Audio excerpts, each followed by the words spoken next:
Alright people, this is going to be a quick video on what everyone seems to be talking about.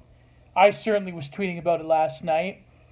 The Vaush, I just have a terrible taste in my mouth even just saying his name. The Vaush versus EMJ, E. Michael Jones debate on pornography. Before we continue, of course, like, share, subscribe. Go to my Telegram. I just hit 2,000 subs on YouTube, but please go to my Telegram, share this video, get people to subscribe, and a lot of exciting things coming out this year. Anyways, the whole debate, the mass debate, to quote CWC.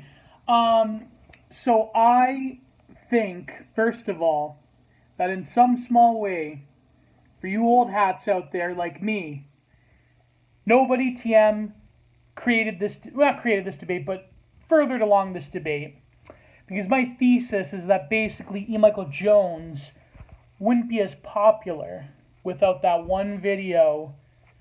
You all know the one, You, by Nobody TM, where it's he talks about the Israelis basically pumping in pornography in Ramallah during the occupation, during the Intifada, taking over all the broadcasting stations and pumping pornography to the Muslims, which I will cover a little bit.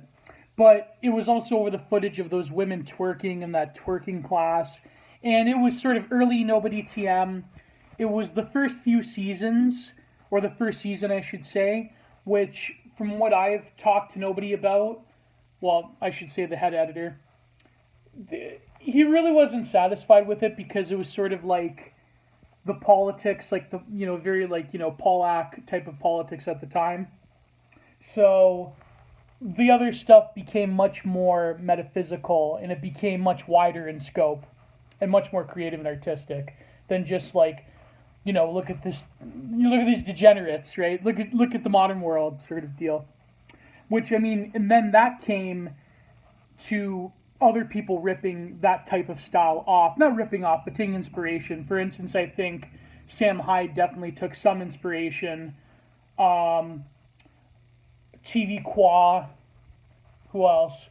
Oh, Paul Joseph Watson with the whole, like, modern world, or what does he call it, degeneracy comp or whatever. It's very popular. I've even seen, like, TikTok videos in the same style. Like, there was this one video where it was which politician? I think it was Pr0n and the, Wonder Bread, Munja Cake, health person, you know who I'm talking about, for YouTube's sake, They were talking over this, like, distorted screen with, like, sheep, like a sheep, a sheep herd, a herd. I think they had a name for it. But it was like, a sheep herd going by, and it was on TikTok, and it was very similar to the Ouroboros video of Nobody TM, where it was, I think, it was cattle cars over an Obama speech.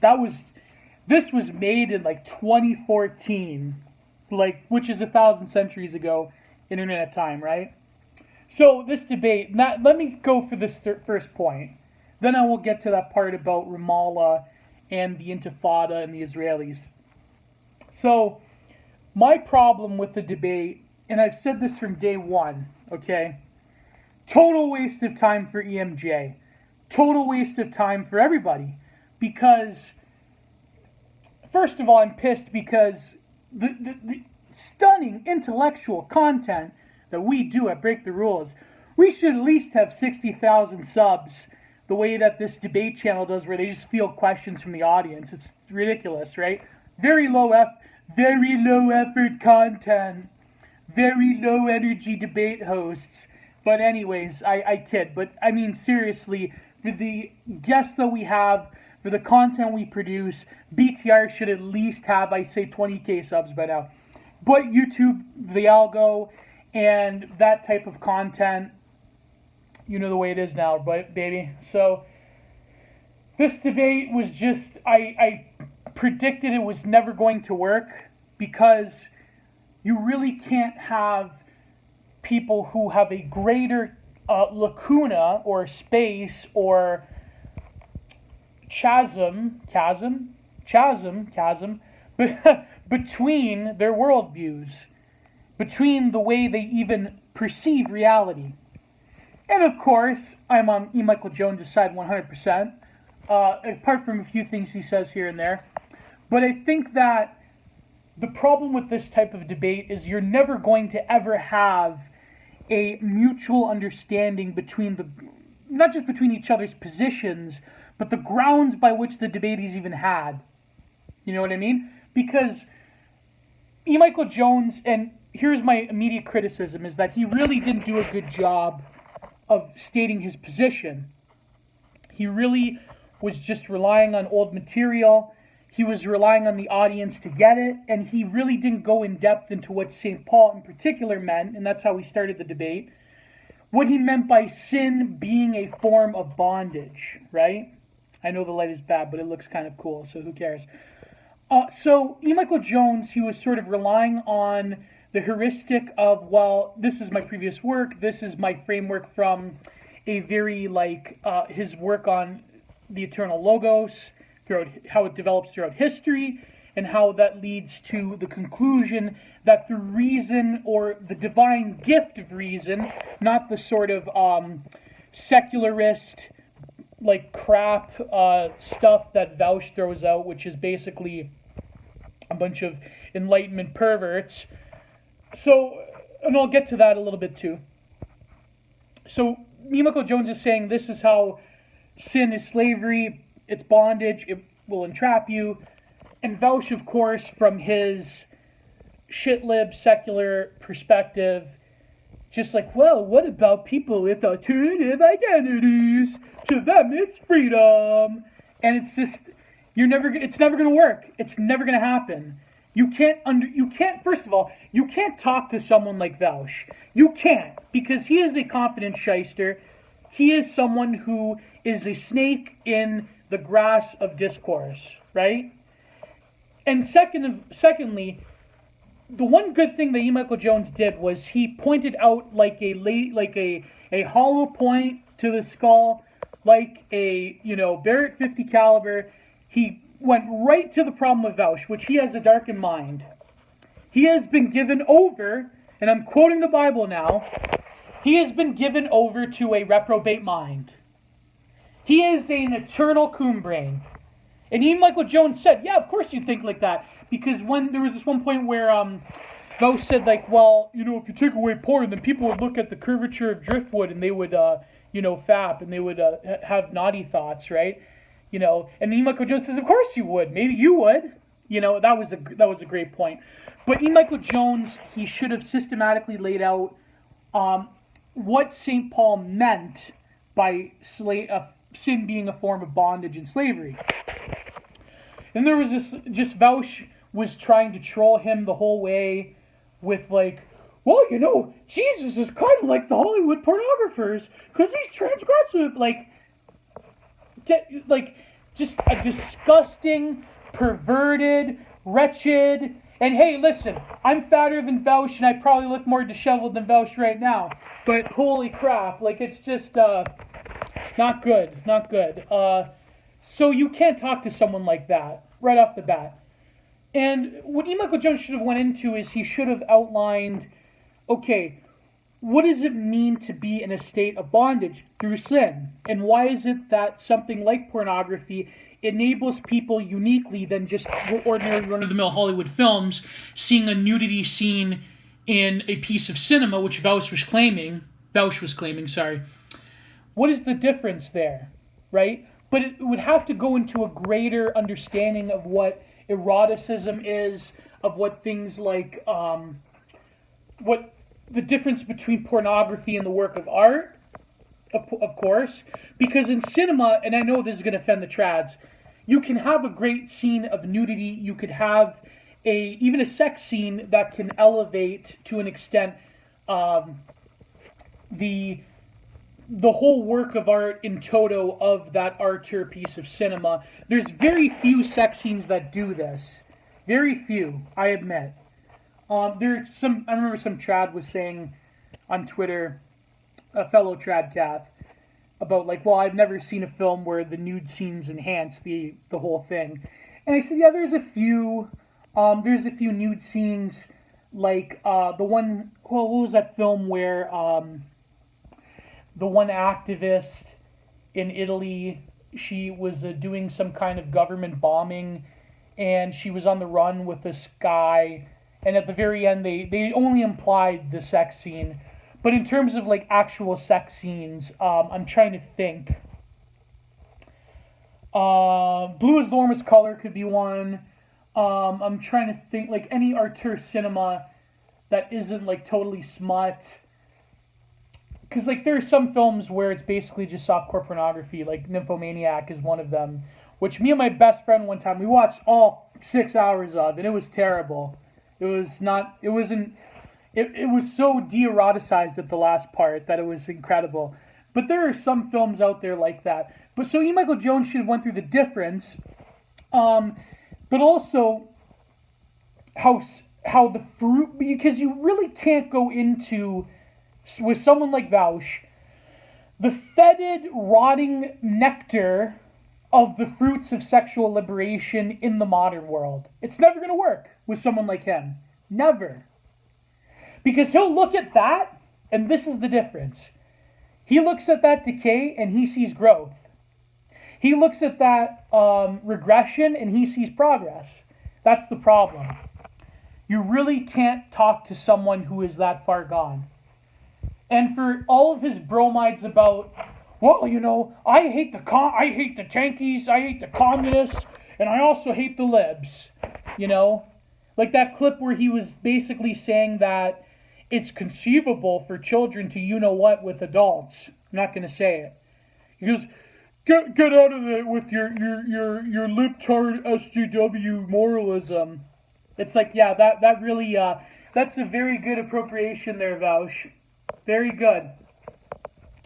So you really can't talk to someone like that because he's never going to understand the detriment to it. And when people near the end of the debate was saying, well, what about the detriments that pornography has on brain development, the detriments it has in terms of fulfilling human intimacy, and E. Michael Jones, for his credit, did mention that it destroys, it helps aid the destruction of millennials and Zoomers eventually growing up and having families and getting married.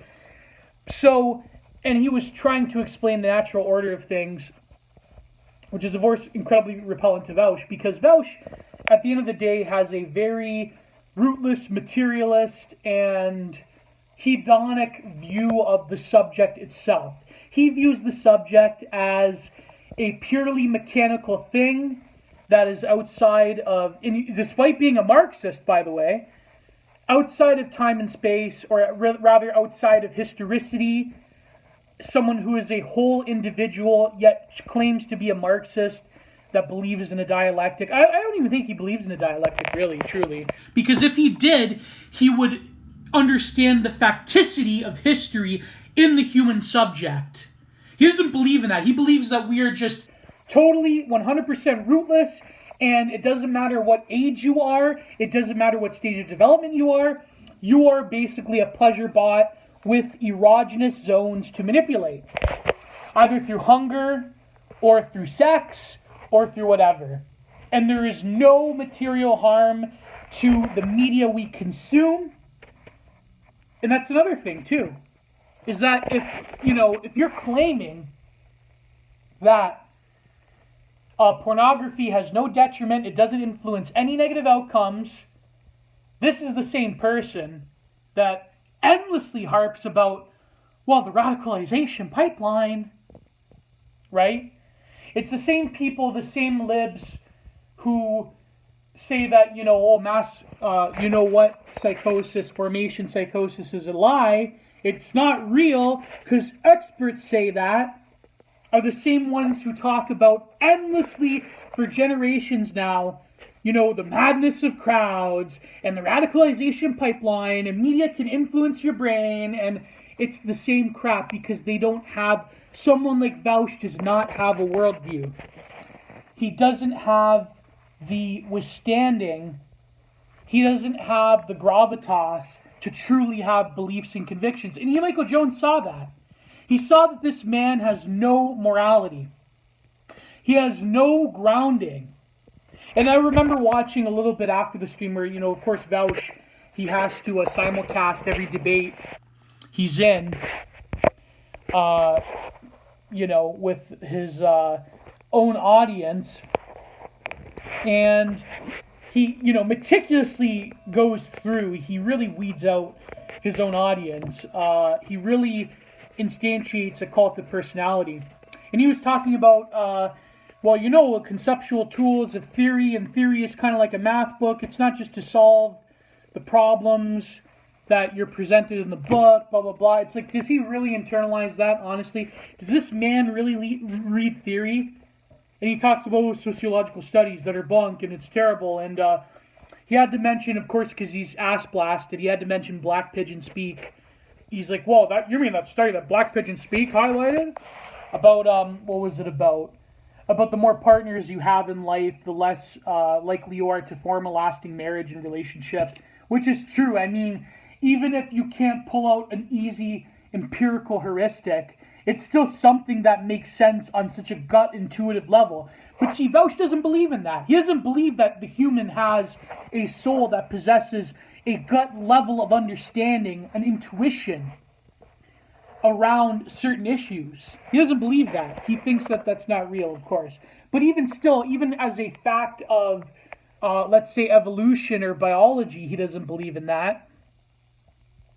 Because, of course, he poo-paws evolutionary psychology for its naughty, no thinking, right? So, the thing that really just sunk it for me was when Vaush was talking about, first of all, he had to skip the age of consent thing in terms of the viewership of pornography. He's like, well, there's moral and cultural and parental issues around it that's very controversial. So I agree it's ethical to limit the age restriction, but it's like you could tell deep down he doesn't believe in that. So to begin with, when they talk about what happened in Ramallah, Vaush claims that, it's rooted in Islamophobia, and really if you just played death metal or if you played any other form of media that offends Muslims, it would have had the same demoralization effect when they pumped the pornography in every news station and every media channel during the occupation. Because Vaush doesn't believe that sexuality as a root of the self is something that is of vital importance, and it doesn't matter if you're a Muslim or a Christian or any person of the faith, that sexuality and pornography in its most gratuitous forms have a more profound effect in terms of a demoralization act or a humiliation ritual than if you were to play, what would offend Muslims, a cartoon. I forget what example he used, but it was because he doesn't believe that there is something that is there. He doesn't believe in levels of sagesty or sacredness in life. So it's a moot point with him, because he believes one thing is as offensive as another, and it's all relative, man. And if the Israelis were to have played something else, it would have had the same effect. That's terrible crap. I mean, that's crap. Obviously, we all know that, right? And E. Michael Jones saw right through it, and so that's really the divide there. So Vaush was going on about that, and E. Michael Jones sort of didn't do a good job of explaining himself why those forms of gratuitous sexual material is more offensive to them than other forms of media they could have played.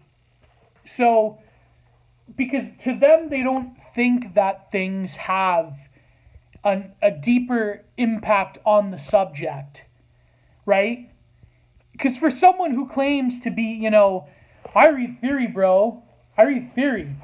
Any run-of-the-mill Lacanian can understand even that type of material has more of an impact on your sense of the real than anything else. This is like and then he reverts to basic liberal bullshit when it comes to like, well, if you're an addict, then it's like you deserve it basically because it means you're weak if you're a porn addict, right? Like, there's no other social influence to addiction, whether it's drugs or alcohol or pornography or gambling or addictions to various media. There's no social apparatus around you that promotes such behavior. It's like, no, it's your weak, bro. Deal with it, bro. Like, this is typical, like, Reaganite, like, well, if you're a drug addict, you deserve it, if you're a welfare queen, you deserve it, you didn't work hard enough. So he reverts to basic bitch, liberal to conservative talking points when it suits him. So you can't really debate with someone like that. It's impossible because they have no beliefs that are consistent. He has a vague, fuzzy notion of total liberation. And this is the part where they were debating about philosophy. First of all, to claim that, I read the Bible more than you, Michael Jones, like, come on, that's... He did this, like, trolling thing where, Christ, the pornographers in Hollywood, they're kind of like Christ, because Christ was a transgressive rebel. And E. Michael Jones, he didn't explain it because he didn't have to, because honestly, that assertion is so ridiculous. That is so, like, libtoid. If Jesus came back, he would be a hippie in an openly gay relationship, and he would wear socks and sandals, and he would drive a Tesla, and he would, he would have not a Free Tibet sticker, because that's, passe. He would have a coexist sticker in the back of his Tesla. And, so that's the hippie Jesus that they think, is real. But no, it's a total travesty, and E. Michael Jones, for his credit, he really took insult with insult. And there was this point where they were talking about, Vaush was saying, you can't just say anything. Like, you people on the right, it's like, you say you want to defend the West, because to him, on the right is like basically the alt-right. That's the right wing to him, where they talk about Western values. Like, to him, like, Tim Pool is like on the far right. Like, Tim Pool is like an Evolian, I guess, where they were talking about defending Western values or whatever, like some crap, right? And he's like, well, you people, you don't realize the principles of freedom and the Enlightenment and secularism and all this, like, just basically, like, post-Enlightenment, rootless, humanist thinking that E. Michael Jones is just, like, working around him. So you can't, because what E. Michael Jones is talking about, especially his book Logos Rising, is the development of logos through Hegelian lens throughout history. And Vaush just thinks that the Enlightenment was ma freedom, ma Voltaire, Karl Marx, and that's pretty much it. He thinks that all of the basically degenerated quote-unquote values of the West is whatever he says it is, and he's like, well, I want China, because apparently now he's got to go after China because his paymasters tell him to. He's like, I don't want Chinese censorship. It's like, because he has to distance himself from the tankies, right? He has to play this like little game where he basically parrots all of the talking points of the American security state, and it's so transparent, right? So the whole debate was hilarious because it was needless. It was never going to go anywhere, and first of all, Vaush doesn't have any artistic bone in his body whatsoever. He has no understanding of his art or aesthetics or art theory. He has no understanding of eroticism, and therefore he doesn't understand the deep impact that certain forms of media have in a degenerated state such as pornography from the erotic. He doesn't understand this. So he doesn't realize that pieces of media are not like one another, that they have different affects attached to them, both in the intent of why they are created and the end result in the interpretation of the viewer. He doesn't get that. So it's really, I'm just repeating myself, it's not going to even work. You cannot talk to someone like him because he is the supreme confidence grifter of the bread tube left, and he has cloistered himself in his rootless cosmopolitan, secularist, materialist worldview. And he likes to trot out really this thing about, what about my data? What about my studies? Even when they were showing him studies, for example, of the, I can't say it for YouTube, RP statistics, if you know what I mean.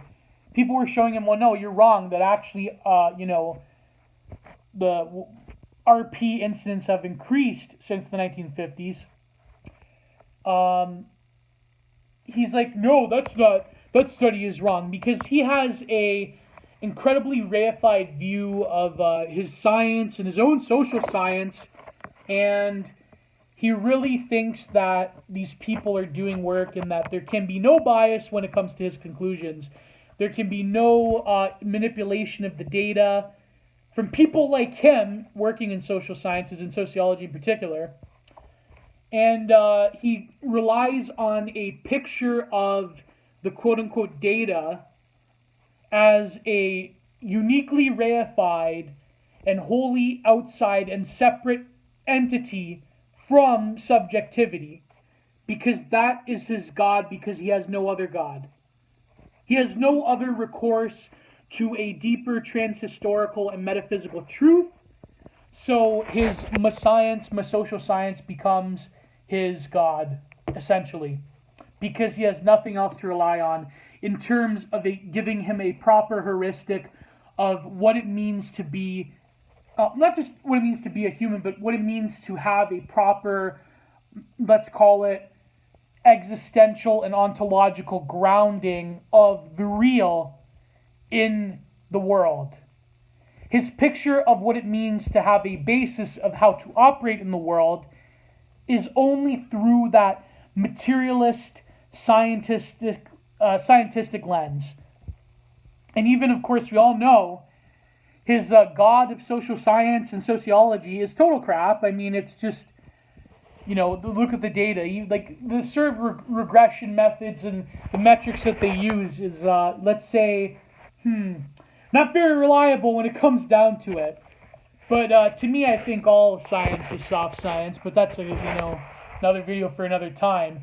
And I also find it funny how people think he's some kind of authority when it comes to social science, when the dude, I think he's got like a 3-year bachelor's, right? Like, I don't mean to toot my own horn. I have 2 MAs from Canada, which means it's worth more than you Ameripores, right? No, I'm kidding. But my point being is that he has managed to trick a lot of very impressionable, high school kids into thinking he's some kind of authority on social science, that he can really interpret the data like nobody else. And of course, after the debate was going on about, well, I'd rather have someone who can really, piece the data together, who doesn't have good data, as opposed to someone who has a lot of data but comes to the wrong conclusions. And of course, he's going after, what about like neoliberal policy wonks? And I hate neoliberal policy wonks as much as anyone else, right? But his whole shtick is like, I'm more cool and edgier than the average lib. It's such an act, right? It's such an act because he relies on neoliberal conclusions at the end of the day anyways. The worldview that he wants is basically the worldview of global neoliberalism. His stance on pornography and sexuality and the subject, that's as liberal as it comes. And he talks about, what about the rights that were postulated upon by the Enlightenment thinkers? What do you think that is, Vaush? Oh, but I'm not a liberal. So someone like Vaush is completely, when it comes to an actual discourse, should not be paid attention to. E. Michael Jones, even though he wasn't the best, he clearly won. Just the point where Vaush says that, people in pornography, they teaches people how to have sex, right? Really? Vaush? Really? One of the worst aids ever? Because, it's like saying that some kind of like indie vanilla midget, like half lucha libre, like spectacle where they're like doing a million flips, that teaches me how to do catch-as-catch-can wrestling. Does it? Right? Maybe in the alleyway, I can do a 450 splash off the dumpster. How about that? So but I said this on Twitter, and that tweet got some traction of my other debate analysis tweets because it's so ridiculous when it comes. And I said it's not about the physical act of sex. It's rather saying, like, when it comes to sexuality and human intimacy and what it truly means to be in a sexual relationship, porn is like the worst guide for you in every conceivable way. I don't mean like just like gonzo, like, a couple filming themselves. I mean like mainstream studio stuff, the porn industry, quote unquote. And Vaush, he just waves that away, and he says it doesn't matter because nothing matters to him when it comes to media and the self, right? And he says these things, and then when someone corners him on the feminist point, he says, "First of all, you reactionaries don't care about women. You kidding me? You all hate women, right? You're all a bunch of you're all a bunch of like MGTOW, PUA, no harm, no diamond, So when it comes to the exploitation of women in pornography, he's like, well, those attitudes were already there. Patriarchy caused those negative attitudes towards women to begin with. It's like, yeah, Vaush, I'm sure when porn reifies very disgusting porn tropes that are largely harmful to women that didn't exist ever in human history, apart from some kind of like Disadian medieval bondage apparatus, some kind of like mystery cult sex magic shit, apart from that, when has this ever when has the porn tropes, and I'm not going to name them, but you know the ones, they've created new avenues of exploiting women and viewing them as objects in a Disadian way, as a series of holes to manipulate. And if Vaush were to have actually read The Dialectic of Enlightenment by Horkheimer and Adorno, he would realize that mimics capitalist exploitation. Because you are just a series of holes to manipulate, empower, to shoot through the subject and wholly dominate the subject. Right? So Vaush is defending a main vector of late capitalist exploitation. So, but E. Michael Jones, he should have pointed this out, but he didn't. So these are just my thoughts on the debate. I was really just disgusted by his display. I was disgusted by his schniveling little cretin pervert attitude towards everything. And E. Michael Jones, really, he's such a champ for wanting to debate anybody. I hope he comes and break the rules one day. But I think like it was totally beneath him, and he shouldn't have done this, and it was just not good for him. So like always, like, share, subscribe. I love you guys. 2K, subscribers now. And I will talk to you next time. I have a bunch of videos on futurism on the way. As I always say, God bless. Goodbye. Too sweet.